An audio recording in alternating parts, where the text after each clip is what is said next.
Now from Atlanta News First Plus, this is Sports Tonight.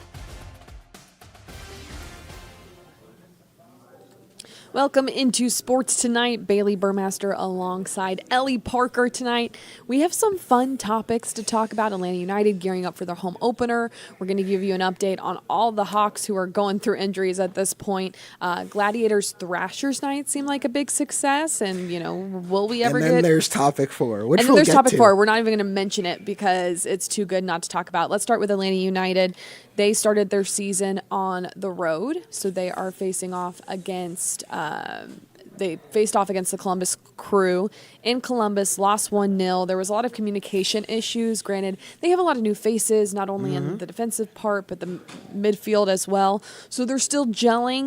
They're definitely hoping to see Gigi grow a little bit more as a leader on the field. It was really funny hearing Gonzalo talk today about Gigi's growth as a leader, but also what he's hoping. He brought up a good instance last year in the playoffs where someone had missed a wide open goal. I can't remember who it was. Was it Silva? I want to say it was Silva. Anywho, no matter who it was, missed a wide open goal, and you hear the stadium just gasp. It goes quiet, and Gigi picked him up and went like this, trying to get the fans to, ramp up the energy, and that was just the testament to his growth as a leader, and he wants to see more of that this season. But they host New England Revolution. It's a home opener. There's going to be a lot of new guys who haven't played at the Benz yet. 70,000 people are expected to come out. Can you believe that? Yeah, I can. It's a time. The games are so much fun. But we were able to talk to Brooks Lennon today and Gonzalo Pineda about the opener, this team, how their chemistry is, and what to expect on Saturday. So let's go to that sound. I think last year we had a few of those. Maybe didn't last too long, but yeah, I think last year was very good in terms of injuries. What I recall is just a few muscular injuries and a couple knocks, but I think it was, well, actually the number said that it was the best year in terms of muscular injuries for Atlanta United, so I think it was pretty good. This year I think we've been pretty good on that, so we expect to continue like that. When you have everyone, what's the point of emphasis for you and the coaching staff when you're figuring out who is going to be in the starting lineup and who's going to be on the bench for like Saturday's game? Well, the form takes a lot on that because we have, I think, a good group of players that can impact or can be available to be starters. I feel like I have a very good group of players that are capable of. It's for me more the form, the confidence, how we see the connections also at times, the pairs, what matters, the connection between a couple of players at times is better than others, and at times that plays into the decision making.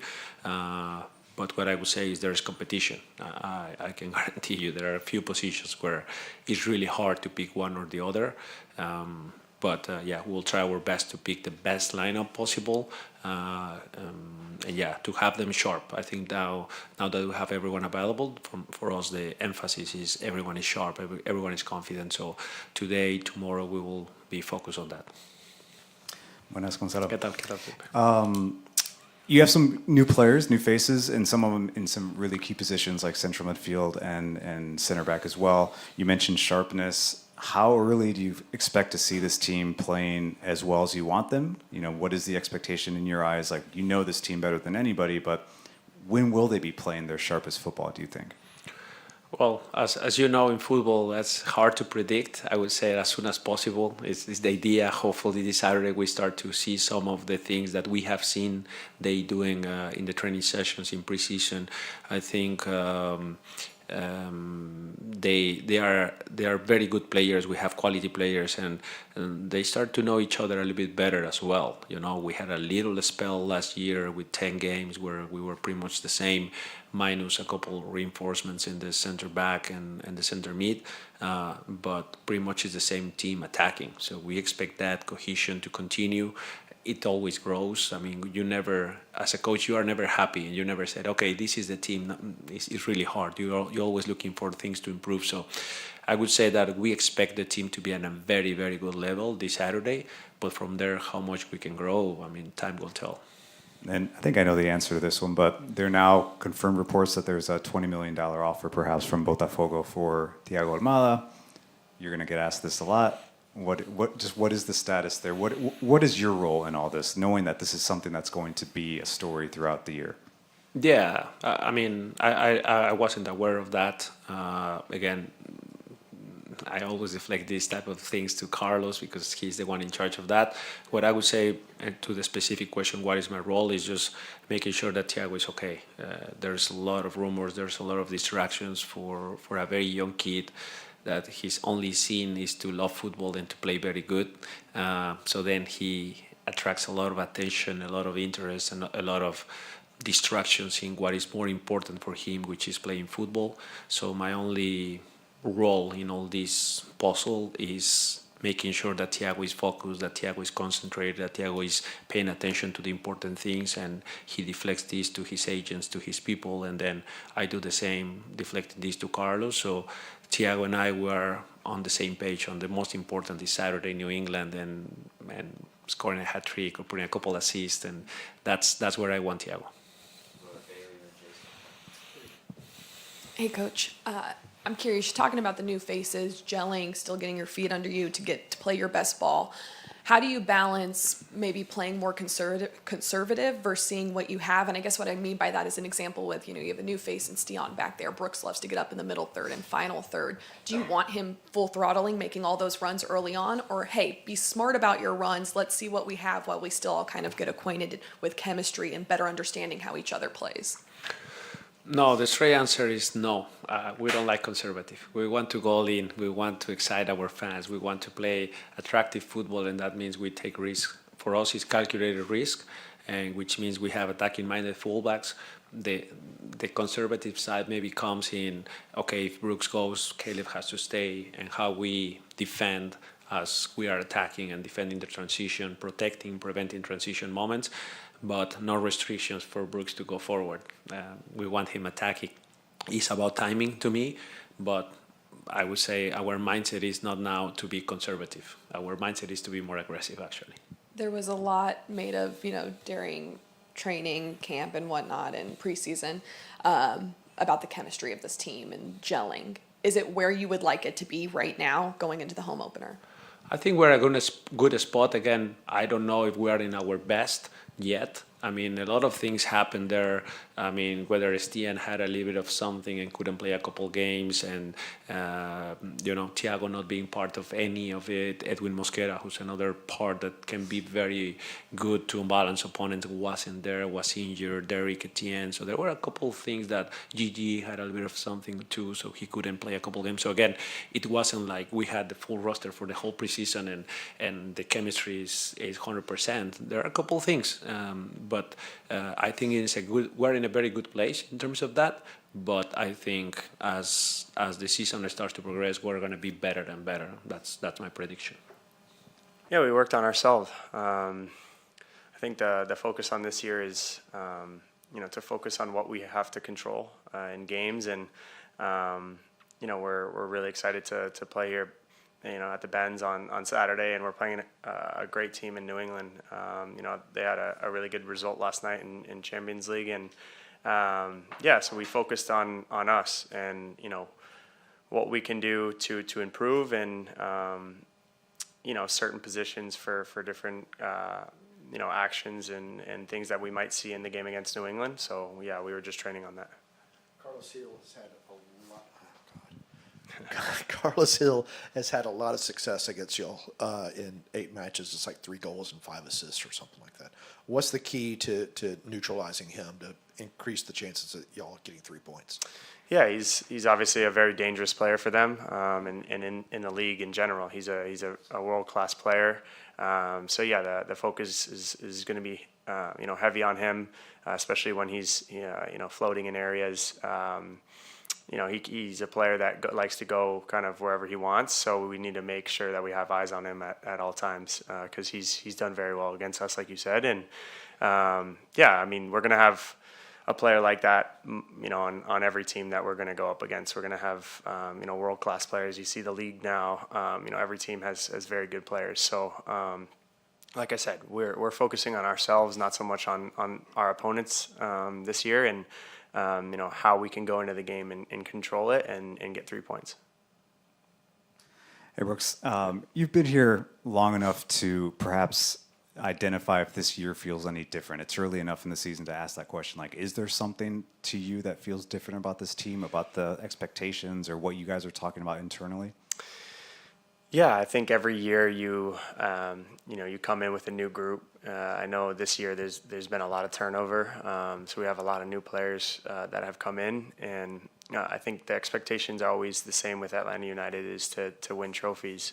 Every tournament that we're in, we want to be the last one standing. So I don't think the goal ever shifts, but I think obviously with a lot of moving parts with new players coming in and out, we need to find our identity and create a strong culture off the field so that we can achieve those things. And I think this preseason we've done that. I think we have a really good culture in the locker room right now, and we're excited for this year, and we're really, really stoked for Saturday night. I think it's going to be fun for a lot of the new guys to play, at the Benz in front of however many people, 60, 70,000 people.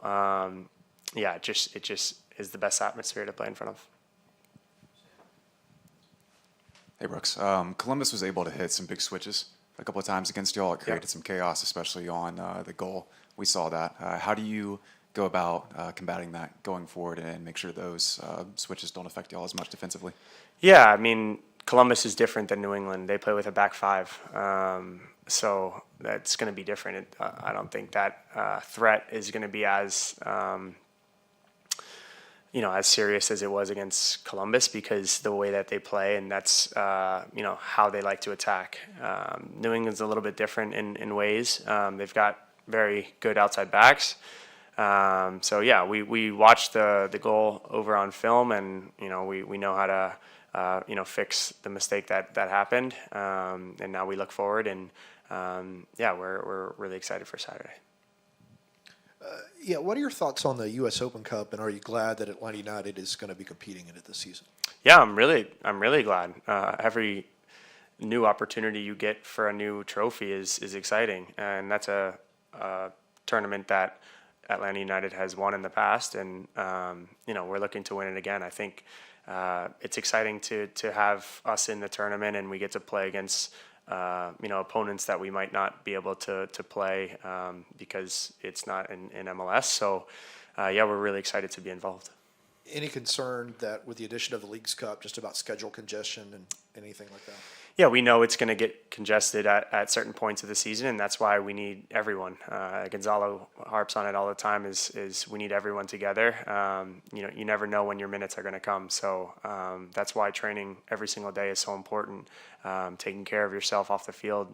If you're not getting minutes, like I said, you got to be taking care of yourself because those minutes are going to come this year, whether it be MLS, Open Cup, Leagues Cup. Some guys are going international duty, so there's a lot of games, and so it's important to have that longevity and be able to take care of your body.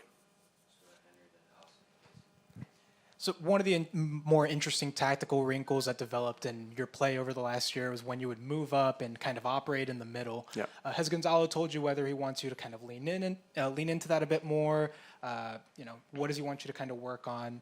And then I have another question, but I'll let you answer this first. Yeah, no, that's it's a good point that you're making. In years past, the first couple of years here, I wasn't really going into the middle of the park as much because of formation, whether sometimes we were playing in a back five and I was playing wing back. But the formation that we play now and the way that we want to build out and create attacks, sometimes I'm going to have to go into the middle of the park. And I feel very comfortable in there, with guys around me.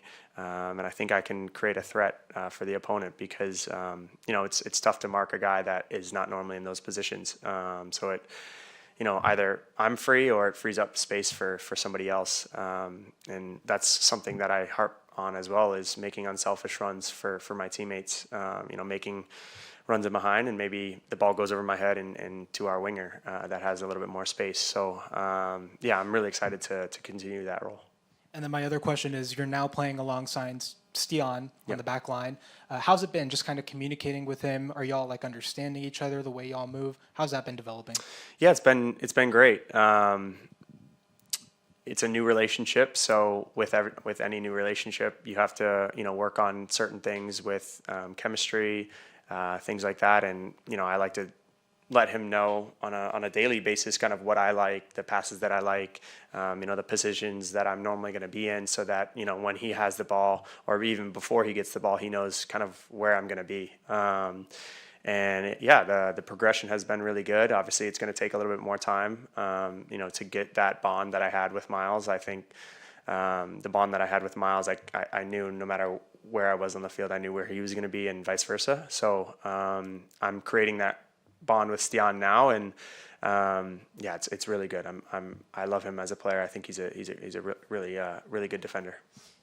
Brooks, when you talk about playing in Atlanta United here at Mercedes-Benz Stadium, how do you kind of tell the guys who haven't played here what they can just expect in the environment here when they have a home match here?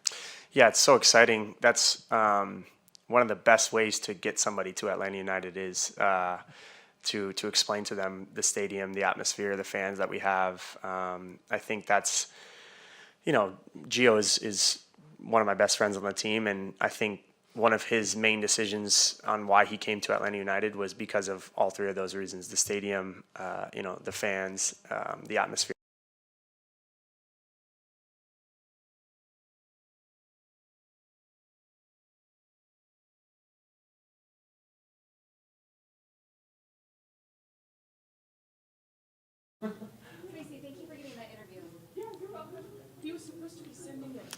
Okay, so we will see how they end up on Saturday, but should be a fun, good game, especially home openers are always a lot of fun.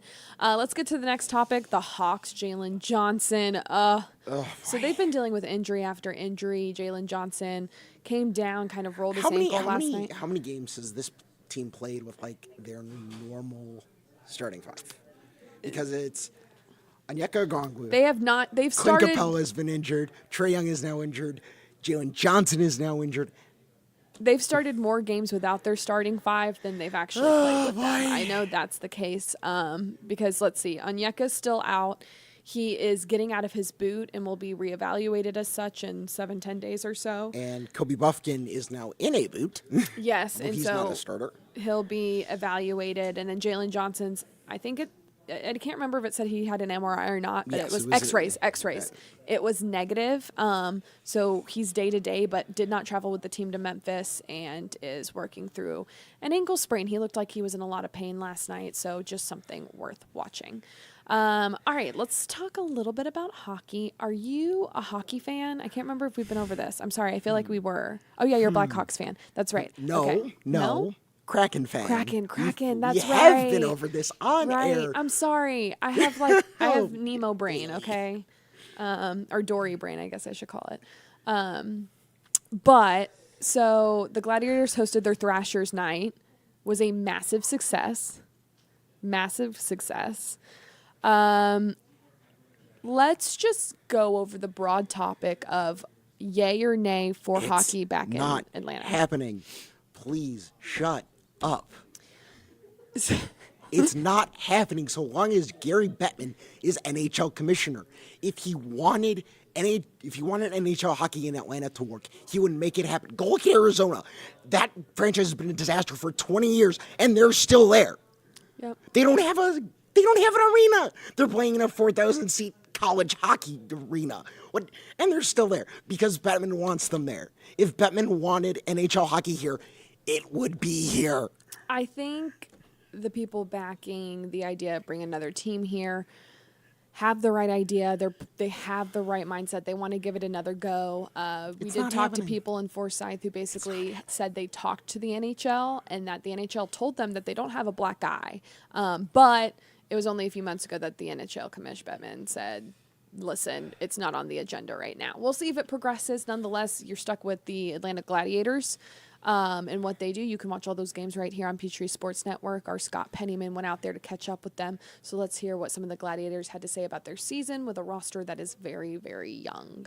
What do you think about things so far this season? Obviously being an Atlanta native, good to be able to come here and play in front of these home fans, fans that you're familiar with. Yeah, it's been a lot of fun. I've been gone for like the last 10 years or so, so it's cool to be able to come back. Play where I'm from, have friends and family be able to come to the games, especially being from here. A lot of buddies and stuff never really got to see me play, so it's cool now to be able to come back all these years later and be at home. It's cool. And so how much has things changed? You say you've been gone for a while. I mean, as far as the thirst for hockey in the area, like how's that different? I don't know. I think people sort of underestimate how big it is around here. I mean, it's not huge, but there's, D1 players coming out of the state every single year. So it's definitely growing. I think as of late too, I mean, there's rumors of the NHL team, and I think a lot of people are excited about that. So yeah, the other night was a lot of fun. You could see people's interest in the sport. Liam was telling me the other guys, you guys got in 9,300, almost 9,300 fans for a game like that. I mean, that's got to be encouraging, right? That things are heading in the right direction. Yeah, for sure. It's always a lot of fun as a player to be able to play in front of a lot of fans. Creates energy in the building, and it's fun to feed off of. So it's always fun when you have the privilege to do that. Let's talk about the season so far. Obviously, it hasn't, the wins haven't been there the way you wanted to. So just talk about kind of how we got to this point. Yeah, I think, in any pro season, you're going to have, ups and downs and sort of situations that come along that you can't really control. So, there's been a lot of players who've gotten injured, called up, traded, this way and that way. So, a lot of things you can't control. So, obviously, we've got to do our part. We're trying to put the pieces together. But, you try to just take it one day at a time. When you think about that, how is that mentally when things really aren't coming? Like you said, it's a lot going on. There's a lot of movement, a lot of player movement. So, game in and game out, what's kind of the focus besides just trying to win? I mean, honestly, I think it boils down to that. There's so many things you can't control, so many things you can't predict. You try to just take it one game by a time and try and figure out a game plan to win. So I think when you look at the big picture too much, especially as a player, it can get a little overwhelming, especially with the amount of games that you play. So, try to keep it simple. Kind of try to put the blinders on and just pay attention to the game ahead of you. As far as your development this season, what would you have to say about that as far as, the development, the direction that's going in? Yeah, I mean, I think as a pro, you kind of dictate that. So I think anywhere you go, you're going to put in the work or you're not. So I think it's been good. This is my 4th year professional. And no, it's been good. I mean, I have access to everything I need to here. So I feel like I'm continuing to get better, and, that's all you can really ask for. My last question for you is, obviously being from Atlanta, like you said, there's been talk of a pro hockey team maybe coming back. I mean, does that get your eyes sort of dreaming like, I can see myself one day, I mean, the goal is always to advance, always to play at the next level. Personally, it doesn't change much for me. I think it would be really cool. I think it would be really cool for the state. I grew up a big Thrashers fan being from here, so that was definitely a big part of my childhood, and definitely, was a part of me loving the sport so much. So I hope it happens. I think it'd be really cool. But as far as me personally, just like I said, just trying to take it one step at a time. Try and advance, do your part, and see where the chips fall. I got one more question. Yeah. So I really kind of thought about it. I mean, I moved to Atlanta just a couple years ago from the north, where hockey is like, really, let's just say it's different Sure. than it is in the Atlanta area. So what do you think it takes in order to be able to generate the sort of excitement that it is on the East Coast or up north and stuff like that? Yeah, I mean, I think honestly, like, the marketing goes a long way. Like, I think the sport, almost everyone I know who goes to a game that's never been is, like, oh my gosh, this is awesome. So, but I don't think a lot of people really ever have that opportunity or get that experience. So I think, as far as that goes, it's just getting people in the building, and if it's a good atmosphere, they're going to come back. So I think a lot of it's just people down here maybe haven't been exposed to it as much as they have up north, where, it's kind of ingrained in the culture. So, just being from the area, first off, just how cool is it to be able to return and play some hockey? It's awesome. Kind of like Mitch was saying, like being able to play in front of your friends and your family, and honestly your hometown, it's kind of like a dream come true. I was away for a while too, playing hockey, and a lot of my friends and family didn't really get to come to games. So now, when people get to come to games, it's pretty special. So this is my 3rd year here, and I loved every second of it. So when you think about, big question I was after him, hockey in this area is probably different than it is up north on the East Coast and everything like that. So just describe how that is, and what do you think it can take to maybe bring it to the next level? Obviously up north it's cold. They can make ponds in their backyard, so it's a little more accessible for people. The sport itself is kind of expensive, so I think that kind of hinders people because they can't get on ponds and stuff. But I definitely think that more youth programs are doing like try hockey for free and stuff like that. I think if we do get an NHL team, obviously that drives growth in. Okie dokie. We are just dying to talk about this next topic. Oh, Jake boy. Paul and Mike Tyson are set to face off. And I just have to start more importantly with, are you taking Jake Paul or are you taking Mike Tyson, Ellie? Jake Paul's going to get his bell rung. You think so? This is Mike Tyson we're talking about. Okay, listen. Mike Tyson, I don't care that he's 57. He's 57. I don't He can't care. go every single round. Get out of here. That's like my dad taking up the luggage a few stairs. He's going to be like, he's going to be so No. winded. Mike Tyson's going to Listen. beat the crap out of this poor boy. I don't know. Like, I- I think people forget Jake Paul can low-key kind of fight. He hasn't fought professional boxers. He's fought Tyrone retired. Wood. No, he's but fought, like, Tyrone Woodley retired is like a MMA legit stars. wrestler who is also trying to fight too. That's not like a professional boxer, even a 57-year-old Fury? who hasn't fought in 20 years. Mike Tyson will rip this man a new one. I don't know. I'm scared that he's 57. He's a little bit older. It does concern me. I'm not going to lie. I can tell you this. So we were at Atlanta United's press conference earlier with the whole media scrum, and it was out that they were fighting, and we were all in a heated debate about it. And it was like 50-50 Jake Paul and Mike Tyson, and that's how you know this is going to be a great fight. And I do think a lot of people are going to tune in. I did actually cover Jake Paul fighting Tyrone Woodley in Cleveland, and it was a really fun event. This one is actually going to be at Jerry World. At and Jerry World, July 20th, will be streamed on Netflix. Wild. I'll be locked in. Yeah, locked in. Locked This is gonna in. be- July no 20th. matter What's what going on happens, in it's July? gonna- Just baseball pretty much? That's like right after the All-Star break, I think. So it'll be Okay. right as baseball kicks up again after the All-Star break. Let's go. Let's That'll be a fun go. fight to watch. All right, so you got Mike Tyson. I'll take Jake Paul, I guess. Okay, let's wrap up with what's on your mind. I will start tonight. Oklahoma. They Softball. lost. They lost. They had one 71 games. and they 71 lost. wins I'm to the Louisiana Raging Cajuns. I'm going to let the Oklahoma State alumna so take it. that's what I was gonna say. You know, I'll take any moment to absolutely crap on OU. Now, what Patty has done with this program, and I actually have some friends that played in this program, especially when they were still just beating bombs and winning natties.